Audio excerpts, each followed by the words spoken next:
अस्सलाम वालेकुम dear students, dynamics की एक नई वीडियो के साथ आपकी खिदमत में हाज़िर हूँ। स्टूडेंट्स, इस वीडियो का जो कंटेंट है वो रिवॉल्व करता है difference between mass and weight. अगर हम अपनी डेली लाइफ के अंदर स्टूडेंट्स थोड़ा सा गौर करें तो आज तक हमें जो पता चला वो ये कि मास और वेट में देयर इज़ नो डिफरेंस। ठीक है जी, हमें यही पता चला। बिकॉज हम अगर किसी बंदे से ये पूछते हैं तुम्हारा वेट क्या है, तो वो बड़े सिंपल वे में बताता है मेरा वेट जनाब 72 किलोग्राम है, कोई बताएगा मेरा 52 किलोग्राम है, कोई बताएगा मेरा 90 किलोग्राम है। सो यहाँ पे वेट और मास का कंट्राडिक्शन आया कि पूछ हम वेट रहे हैं और बताया हमको मास जा रहा है। ठीक है जी। सो मीन के हम वेट को या मास को वेट कह रहे हैं और वेट को मास समझ रहे हैं, जो कि बिल्कुल ही एक रॉन्ग कॉन्सेप्ट है। तो फिर हम कहते क्यों हैं स्टूडेंट्स? बेसिकली कन्वेंशनली हम आज तक वेट को, मास को वेट लेते आए हैं कन्वेंशनली। ठीक है जी।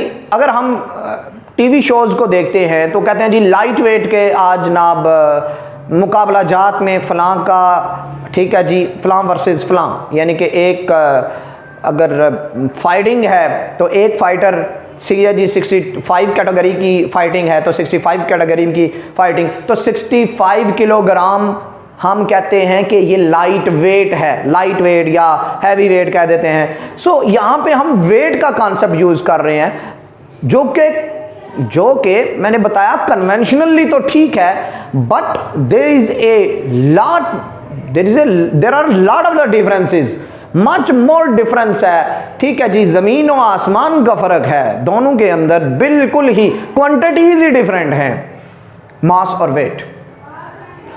डिफरेंट डेफिनेशंस है मास की। Mass is a concentrated form of the energy, mass is a condensed form of energy. लेकिन जो उमूमन हम डेफिनेशन यूज़ करते हैं मास की, वो है अमाउंट ऑफ मैटर। किसी बॉडी के अंदर जो मैटर की अमाउंट है that is called as mass. So जब हम मास की या मैस, जो में से आप इसको बोल सकते हैं, जब भी हम इनके डिफरेंस को लिखेंगे तो एक साइड पे हम क्या कर देते हैं लाइक दिस, हम क्या करते हैं राइट करते हैं मास या मैस, और दूसरी साइड के ऊपर वेट राइट करते हैं और दोनों का डिफरेंस राइट करते हैं कि क्या क्या है, या डिफरेंस बोलते जाते हैं कि क्या डिफरेंस हो सकता है मास और वेट के अंदर। जी, सबसे पहला डिफरेंस हम देखें तो मास क्या है। मैंने बताया कि mass is basically amount of matter, किसी भी बॉडी के अंदर कितना मैटर मौजूद है, that is known as mass. और अगर हम वेट की बात करते हैं ना स्टूडेंट्स, वेट बेसिकली फोर्स है। वेट क्या है? एक फोर्स है जो अर्थ लगाती है किसी दूसरे बॉडी के ऊपर। यानी कि अगर हम ग्रेविटेशनल फील्ड की बात करें, यानी कि अच्छा ग्रेविटेशनल फील्ड को भी छोड़ दें क्योंकि अभी हम इस टॉपिक को, अभी हमने ग्रेविटेशनल लॉज या ग्रेविटेशनल पुल या इसको नहीं हमने डिस्कस किया हुआ, तो हम ग्रेविटेशनल फील्ड को भी छोड़ते हैं। तो मैं ये कहता हूँ अर्थ के साथ अगर कोई बॉडी अटैच है या नहीं है अटैच, वो तो अर्थ क्या करती है, अब लाइक दिस, ये मार्कर है आपके सामने, तो मैं इसको छोड़ूं ना तो अर्थ ये नीचे की तरफ जा रहा है। क्यों नीचे की तरफ जा रहा है? क्योंकि अर्थ इसको पुल कर रही है। अर्थ इसको, अब जिस फोर्स के साथ अर्थ इसको पुल करती है ना, दरअसल that is called as weight of the body and it depends upon the mass. Obviously जितना बॉडी का मास ज्यादा होता जाता है उसका वेट भी ज्यादा होता जाता है। डिपेंड जरूर करता है but quantity is different. So weight force है और मास एक क्वांटिटी है, अमाउंट ऑफ मैटर, और वेट एक फोर्स है जिसके साथ अर्थ पुल करती है किसी बॉडी को अपनी तरफ या अपने सेंटर की तरफ। So weight is a force with which earth pulls the body towards its centre, और मास क्या है? Amount of matter in a body called as mass. This is the difference number 1। Second difference है students के जो mass है basically वो एक base quantity है। मास आपने पढ़ा है, लेंथ, मास और टाइम, टेम्परेचर, ठीक है जी, amount of substance, intensity of light, इन बेस क्वांटिटीज को हमने पढ़ा। उनमें से मास एक क्वांटिटी है, that is mass is a base quantity, whereas force is a derived quantity, so that's why weight is also a derived quantity। क्योंकि force derived है तो वेट फोर्स है, तो दैट मीन वेट भी क्या है, एक डिराइव्ड क्वांटिटी है। The third difference between the mass and weight is, mass को हम मेजर करते हैं, अब देखें कि कितना बड़ा डिफरेंस है। Mass is measured in kilogram, mass is measured in kilogram and weight is measured in newton, because force है और फोर्स न्यूटन में मेजर होती है, तो वेट भी जो है वो किस में मेजर होता है, न्यूटन में मेजर होता है।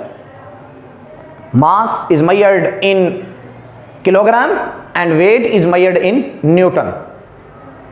उसके बाद नेक्स्ट है जी, अगर हम क्या करें, हाइट चेंज करते जाएं, अर्थ के लिहाज से हम हायर हाइट की तरफ चले जाते हैं, तो हमारा जो वेट है वो भी चेंज होता जाता है। That mean weight changes with the altitude, हम जो जमीन से दूर होते जाते हैं हमारा वेट क्या होता जाता है, डिक्रीज होता जाता है। And a certain level comes when the weight become equal to zero and we, ठीक है जी, हम जो है वो क्या हो जाते हैं, एक वेटलेसनेस कंडीशन में आ जाते हैं, हमारा वेट नहीं होता। But mass can not be zero, mass zero नहीं होता, मास कभी जीरो नहीं होता।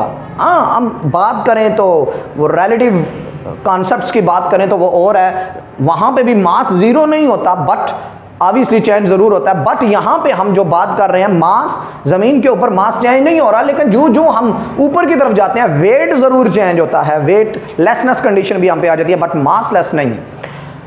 यानी कि mass can not change with the altitude और weight can be change with the altitude. यानी कि इसका मतलब ये निकला कि मास जो है वो वैल्यू ऑफ जी के ऊपर डिपेंड नहीं करता। अब वेट कम क्यों होता है, बिकॉज अर्थ की पुल है, वेट क्या है, पुल ऑफ द अर्थ। और जो हम दूर होते जाते हैं, जो वैल्यू ऑफ जी है, स्मॉल जी की हम बात करते हैं, वैल्यू ऑफ जी, ठीक है जी, जो कि अप्रॉक्सीमेटली 10 मीटर पर सेकंड स्क्वायर है, ये कम होती जाती है, ये डिक्रीज होती जाती है, ठीक है जी। और एक पॉइंट आता है, ठीक है जी, एक पॉइंट आता है इन्फिनिटी के ऊपर, ये जीरो, जब जीरो है तो दैट मीन वेट भी जीरो हो गया। अब वेट दरअसल जीरो क्यों होता है, because it depends upon the value of g, weight depends upon the value of g, but mass does not depend upon the value of g, weight depends upon the value of g, ठीक है जी, ये new difference है। The weight depend upon the value of g and mass does not depend upon the value of जी। उसके बाद इनके जो major करने का जो मेथड है, जो डिवाइस है, वही चेंज है। Force, basically force is measured with the force meter और न्यूटन मीटर और स्प्रिंग बैलेंस, वेयर एज जो हमारा मास है that is measured by a beam balance, ठीक है जी, बेसिक है, ठीक है जी, बीम बैलेंस से हम मेजर करते हैं ये मास को जीरा। अब जो लास्ट पॉइंट बचा कि वेट और मास का फार्मूला, वेट का फार्मूला क्या है और मास का फार्मूला क्या है।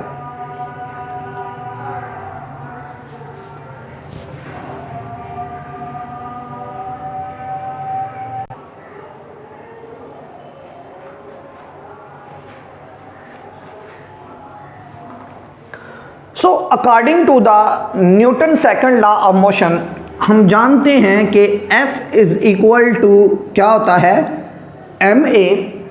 सो हम यहां से वेट का फार्मूला क्या करने लगे हैं, बनाने लगे हैं, क्योंकि वेट भी एक फोर्स है, तो हम इस फोर्स की जगह पे that mean F is equal to क्या हुआ, W, दैट मीन वेट, इस फोर्स की जगह पे हमने लिखा weight is equal to, mass की जगह पे मास ही रहेगा, एक्सेलरेशन, ये तो वो एक्सेलरेशन है जो जमीन के ऊपर बॉडी पर हम फोर्स लगाते हैं तो वो मूव करता है।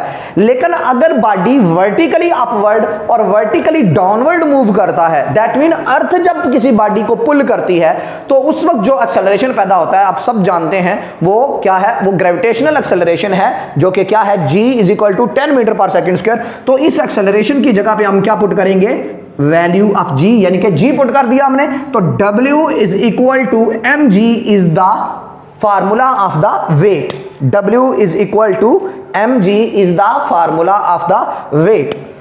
सो अगर हम मास की बात करें तो हम जानते हैं W is equal to mg, और यहां से अगर हम मास निकालना चाहें तो मास इधर ही रहेगा, ये जो g इसके साथ मल्टीप्लाई हो रहा है वो W के नीचे आके क्या हो जाएगा, डिवाइड हो जाएगा। So this is called as what, mass of the body. W is equal to mg से ही हमने मास निकाला। सो वेट का फार्मूला ये हो गया और मास का formula W is equal to mass is equal to W over G। यानी कि समझ में एक बात आई कि अगर किसी बॉडी का मास हमें पता हो, अगर किसी बॉडी का मास हमें पता है तो हम उसका वेट बड़े इजीली निकाल सकते हैं, और अगर किसी का वेट पता है तो हम उसका मास। तो यहां पे मैं कैलकुलेट भी आपके सामने करता हूं कि सपोज दैट एक 50 किलोग्राम का मैस है और हम इसका वेट निकालना चाहते हैं, तो हम W का फार्मूला लिखेंगे, W is equal to mg।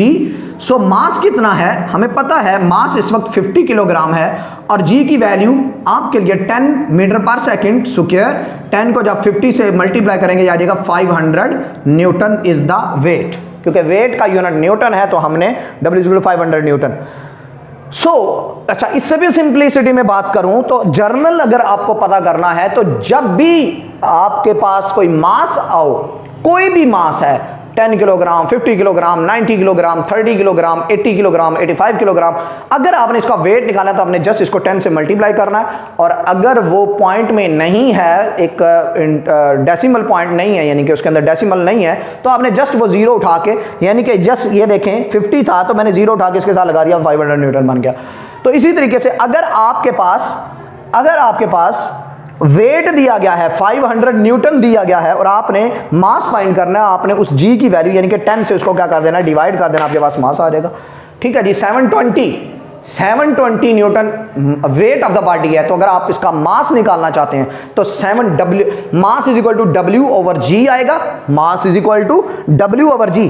तो आप 720 डिवाइडेड बाय 10 करेंगे तो 0 और 0 कैंसिल हो जाएंगे, तो आपके पास आपके सामने आएगा mass is equal to 720 divided by G की वैल्यू है 10, ये 0 और ये 0 कैंसिल, तो 72 किलोग्राम आपके पास क्या आ जाएगा, मास आ जाएगा। So this is the basically the difference between mass and weight. काफ़ी सारे डिफरेंस आपके सामने ही हैं, 6 और 7 डिफरेंसेस मैंने आपको बताए हैं। सो स्टूडेंट्स, मास और वेट का जो डिफरेंस है, मैं एक दफ़ा फिर ओवरऑल रिवाइज करता हूं कि पहला डिफरेंस क्या था कि ये basically amount of matter in a body है, और ये वेट क्या है, is the force with which earth, weight is a force with which earth pulls the body towards its centre.